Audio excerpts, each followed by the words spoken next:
Did you know that there is a forbidden gospel that challenges everything you know about Christianity? The Gospel of Mary Magdalene, hidden for centuries, reveals teachings that question institutional power and bring to light a revolutionary message about self-knowledge and spirituality. But why was it suppressed? Today, we're going to discover the sole reason behind this concealment and how it changed the role of women and the perception of faith forever. Get ready to reveal what has been hidden for so long. Without further ado, let's get started. Why was Mary Magdalene demoted by the Church throughout history? The association of Mary Magdalene with a subordinate role in the history of Christianity was a deliberate construction over the centuries, driven by narratives that served to reinforce patriarchal structures within the Church. This strategy is particularly evident in the identification of Mary Magdalene as the repentant sinner, a figure who supposedly symbolized the redemption of deviant women, but who, in practice, minimized her importance as a spiritual leader and close follower of Jesus. This association has no basis in the original biblical texts. In the canonical Gospels, Mary Magdalene is presented as a faithful follower who witnessed the crucifixion and was the first to see the resurrected Jesus. However, in the 6th century, Pope Gregory I consolidated the idea that Mary Magdalene was the same woman described in Luke 7:36-50, a sinner who washed Jesus' feet with tears. This interpretation not only misrepresented Mary Magdalene's true identity, but also served a strategic purpose: to divert focus from her role as an apostle and guardian of profound spiritual teachings. Gnostic texts, such as the Gospel of Mary, describe her as a leading figure who shares Jesus' secret teachings and challenges the male authority represented by Peter. This view was in direct conflict with the power structure that the Church wanted to consolidate, where men occupied positions of authority while women were relegated to subordinate roles. By turning her into a symbol of penance, the Church not only erased her spiritual leadership, but also perpetuated the idea that women should be seen through the lens of moral weakness, in need of male guidance. This narrative has shaped centuries of theology, marginalizing Mary Magdalene's impact and restricting the space for female voices in Christianity. Mary Magdalene, from spiritual leader to silenced sinner. Mary Magdalene is often portrayed in Christian history as a secondary figure, but Gnostic texts such as the Gospel of Mary reveal a woman of profound wisdom, leadership, and spiritual connection. In the Gospel, she emerges as a guide in a moment of crisis, when the disciples, confused and unsure after Jesus' crucifixion, seek direction. Mary shares with them teachings she received directly from Jesus, including a detailed insight into the journey of the soul and the challenges that need to be overcome to achieve true spiritual freedom. One of the most impactful passages is when she describes how the soul must transcend the 7 powers that keep it bound to the material world, a message that challenges the traditional view of salvation promoted by the institutional Church. Furthermore, the relationship between Mary and Peter, described in the Gospel of Mary, exposes power tensions within the early Christian community. Peter openly questions Mary's credibility, doubting that Jesus could have entrusted her with such profound teachings. Mary, however, responds with confidence and authority, reaffirming her position as a spiritual leader. This dynamic reflects the historical resistance that women have faced when trying to occupy leadership roles, especially in religious contexts. Historically, the image of Mary Magdalene has been distorted. For centuries, she was associated with the figure of a repentant sinner, a narrative widely popularized by Pope Gregory I in the 6th century, who mistakenly identified her as the adulterous woman mentioned in the Gospels. This interpretation was an effective tool for minimizing her importance, reducing her to a symbol of penance rather than a spiritual leader. Only in the 20th century did the Catholic Church begin to correct this view, recognizing that there is no biblical basis for linking her to this characterization.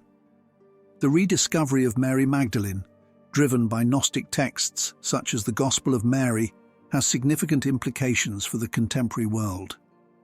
Her figure now inspires debates about gender equality in spirituality and the role of women in religious institutions. In addition, her emphasis on self-knowledge and direct connection with the divine resonates with many who seek a more personal spirituality that is less mediated by hierarchical structures.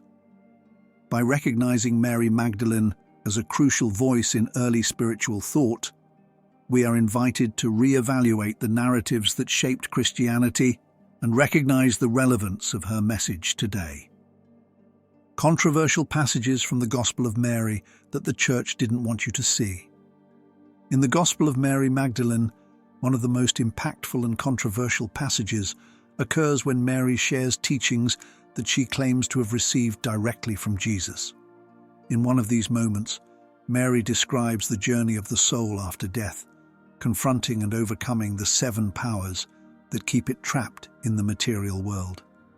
These powers, darkness, desire, ignorance, envy, slavery to the flesh, false peace, and the arrogant wisdom of the ego, are presented as obstacles that everyone needs to transcend in order to achieve true enlightenment.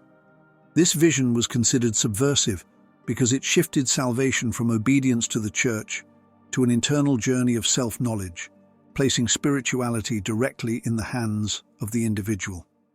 Another controversial passage occurs during a discussion between Mary and the other disciples, shortly after she shares these teachings. Peter questions the legitimacy of her words, asking why Jesus would entrust such revelations to a woman instead of the male apostles. Mary responds firmly, defending the authenticity of her connection with the Master and challenging the concept of exclusive male authority within the early Christian community. Andrew also expresses doubts, reflecting the tension between the traditional view and Mary's transformative role as a spiritual leader. These passages not only place Mary Magdalene as a leading figure, but also expose the ideological conflict in the early church. The emphasis on her ability to understand and transmit spiritual teachings breaks with the patriarchal hierarchy, making her figure a direct threat to the dominant narrative of the time. This controversy explains why the gospel was suppressed and Mary was relegated to the role of repentant sinner. Mary Magdalene versus Peter, the fight for the future of the Christian faith. The confrontation between Mary Magdalene and Peter, described in Mary's Gospel, encapsulates the tensions that permeated the early Christian community. At a crucial moment, Peter expresses doubt and even indignation when he questions the legitimacy of Mary's teaching, saying, "Did he really say this in secret to a woman and not to us?" This dialogue highlights a dispute over spiritual authority, in which Mary emerges as a leader who is sure of her connection with Jesus, while Peter represents the traditional structures that resisted change. Mary's response, full of calm and conviction, reaffirms her position. She had received direct and profound teachings from Jesus, which transcended conventional interpretations. This clash was not just a question of personality. It reflected the cultural and social forces of a time when patriarchy already dominated society. In the ancient world, women were often relegated to secondary roles, both in religion and in public life. Peter's attempt to discredit Mary was not just an individual resistance, but a reflection of a wider system that struggled to keep the male hierarchy intact. The rise of female figures like Mary Magdalene challenged these norms, proposing a more inclusive spirituality based on self-knowledge and equality. The impact of this conflict goes beyond Mary's Gospel. It symbolizes a larger struggle between tradition and innovation within the early church. Mary, with her message based on direct experience of the divine, proposed a more personal and liberating vision of spirituality, in contrast to Peter's emphasis on obedience to hierarchical authority. This divergence represented a potential breaking point in the Christian narrative, and the eventual triumph of Peter's vision contributed to the marginalization of women's voices in spirituality. This episode also shaped Christian narratives over the centuries. Mary's authority was gradually diminished, and in its place, an image of her as a repentant sinner was constructed, a stereotype that minimized her leadership and obscured her contribution to spiritual thought. Today, in revisiting this history, we are invited to question the foundations on which spiritual authority was built and to reconsider the role of women in the formation of Christianity. This conflict resonates deeply with contemporary debates on gender and spiritual equality. It highlights the importance of recognizing and valuing voices that challenge the status quo and reminds us that the struggle for space and recognition in spirituality is as relevant today as it was in the early Christian community. Why did the Church fear Mary Magdalene's teachings? The suppression of the Gospel of Mary Magdalene and other Gnostic texts reflects a confluence of reasons that threatened the power structure of the early Church. One of these reasons was the fear of losing institutional authority, since the Gospel emphasized the individual's direct connection with the divine, dispensing with the need for mediators or religious hierarchies. This encouragement of self-knowledge, central to Gnosticism, contradicted the model of obedience and submission promoted by the Church, which sought to consolidate its spiritual and political control. Another reason was the threat to patriarchy. The figure of Mary Magdalene, as a spiritual leader and recipient of secret teachings from Jesus, challenged the dominant narrative that relegated women to subordinate roles in the Christian faith. In the Gospel, she not only guides the disciples, but also confronts Peter, one of the most prominent apostles, highlighting her spiritual authority and equality in leadership. This view was subversive in a deeply patriarchal society and incompatible with the interests of the Church, which sought to affirm male supremacy. The exclusion of the Gospel also served to shape Christian spirituality around rigid, institutionalized dogmas, stifling the diversity of thought that valued inner experience. The one reason, therefore, can be understood as a strategic defense of power and control, aimed at eliminating ideas that threatened the stability of ecclesiastical authority and the foundations of patriarchal society. How the Council of Nicaea eliminated the texts that challenged the power of the Church. The Council of Nicaea, held in 325 AD, marked a crucial moment in the history of Christianity. It was at this meeting, organized by the Roman Emperor Constantine, that the Church consolidated its alliance with the Roman Empire, seeking to establish a single, uniform doctrine that would guarantee its spiritual and political authority. By declaring Christianity the official religion of the empire, Constantine saw doctrinal unification as a way of stabilizing his government. However, this uniformity required the elimination of any teaching that challenged the dominant narrative. The Gnostic texts, widely disseminated before this time, were considered a significant threat. Unlike the canonical Gospels, which emphasized obedience to the faith and the Church, the Gnostic texts, such as the Gospel of Thomas and the Gospel of Philip, promoted the idea that salvation came from inner knowledge, gnosis. For the Gnostics, God was a transcendent entity and the material world a corrupted creation of a demiurge, a concept that challenged the Church's traditional monotheistic view. Furthermore, these texts often presented a symbolic interpretation of Jesus' teachings, challenging the literal readings promoted by orthodoxy. The Gospel of Mary, one of the condemned Gnostic texts, was especially controversial. It presented Mary Magdalene not as a simple follower, but as a spiritual leader who received direct teachings from Jesus. This position elevated the role of women to a level of authority that challenged the patriarchal system of the Church. Mary, portrayed as an interpreter of divine truth, subverted the male hierarchy, which was considered unacceptable by ecclesiastical leaders. The condemnation of these texts was not just a theological issue, it was a calculated effort to centralize power and control access to spiritual knowledge. By labeling the Gnostics as heretics, the Church set itself up as the sole guardian of salvation, eliminating perspectives that valued individual empowerment and the search for inner truth. As a result, alternative voices, such as that of Mary Magdalene, were systematically silenced, shaping Christian spirituality around submission to institutional authority. The impact of the Council of Nicaea and the subsequent suppression of the Gnostic texts resonated for centuries.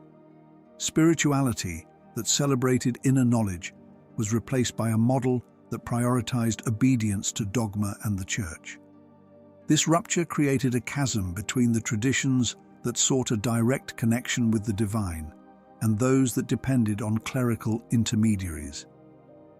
Today, by rediscovering texts like the Gospel of Mary, we can re-evaluate how institutional power has shaped the history of faith and question the narratives that have been imposed on us for so long.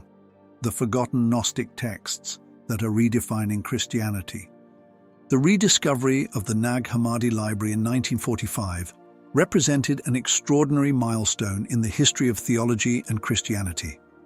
Found accidentally by an Egyptian peasant near the city of Nag Hammadi, this collection of ancient manuscripts was hidden in clay jars by Christian monks in the 4th century, fearing their destruction during a wave of repression against texts considered heretical.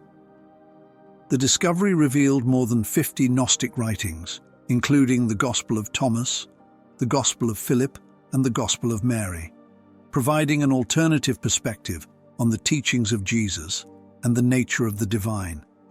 These texts challenged the established doctrines of the Church by presenting a deeply personal and mystical spirituality. Unlike the canonical Gospels, they emphasized direct experience with the divine and self-knowledge as paths to salvation. In the specific case of the Gospel of Mary, the figure of Mary Magdalene was revived as a spiritual leader, bringing to light a narrative that questioned the exclusion of women from spheres of power and religious wisdom. Her direct connection to Jesus and the teachings she shares in the Gospel have subverted centuries of patriarchal traditions that relegated her to the role of repentant sinner. The rediscovery also generated intense academic and religious debates. Conservative sectors of the Catholic Church and other Christian denominations initially rejected the authenticity and relevance of these texts, fearing the impact they could have on traditional beliefs. Despite this, the Nag Hammadi Library opened new doors for modern theology, allowing scholars to re-evaluate the diversity of thought present in early Christianity and consider the possibility of a more inclusive and plural Christianity. Furthermore, the cultural and spiritual impact of this rediscovery cannot be ignored. The inclusion of the Gospel of Mary in debates about contemporary spirituality has reignited the discussion about gender equality and the importance of women's voices in religious tradition. Progressive spiritual movements have come to embrace Gnostic ideas as a way of exploring the connection with the divine outside institutional structures, promoting self-knowledge and spiritual freedom. The rediscovery of the Gnostic texts was not only a historical revelation, but also a call to re-examine the narratives that have shaped spirituality over the centuries. It reminds us that the history of faith is rich in diversity and that many voices have been silenced, but not forgotten. By exploring the teachings of these texts, such as the Gospel of Mary, we are invited to question, reflect, and find new ways of connecting with the divine. What have we lost by silencing Mary Magdalene? The exclusion of the Gospel of Mary Magdalene has left deep marks on Christian spirituality, redefining the role of women in religion and centralizing spiritual authority in the institutional church. By silencing texts like Mary's, which presented a vision of female leadership and self-knowledge as a path to salvation, the Church reinforced a patriarchal structure in which women were relegated to subservient roles. This not only distorted the historical narrative, turning Mary Magdalene into a repentant sinner with no basis in the canonical Gospels, but also perpetuated an idea of spirituality centered on obedience to the male hierarchy. Without these texts, the emphasis shifted from inner development to submission, to dogmas and rituals controlled by the institution. The impact was felt over the centuries. Women were excluded from positions of spiritual leadership, and the notion of salvation was monopolized by religious intermediaries.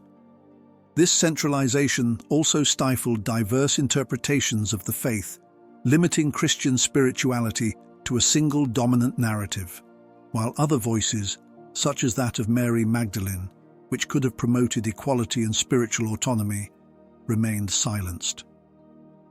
The recent recovery of these texts rekindles debates about authority, gender, and the essence of Christianity. Throughout this video, we unravel the secrets of the Gospel of Mary Magdalene and the real reason for its prohibition. Now that you know this story, there's no turning back. This journey has revealed how institutional power has shaped spiritual narratives and how hidden knowledge can transform our view of the world. The question that remains is, what will you do with this discovery? Keep exploring, sharing, and questioning the stories we've been told. Until next time, when we'll bring more hidden truths to light.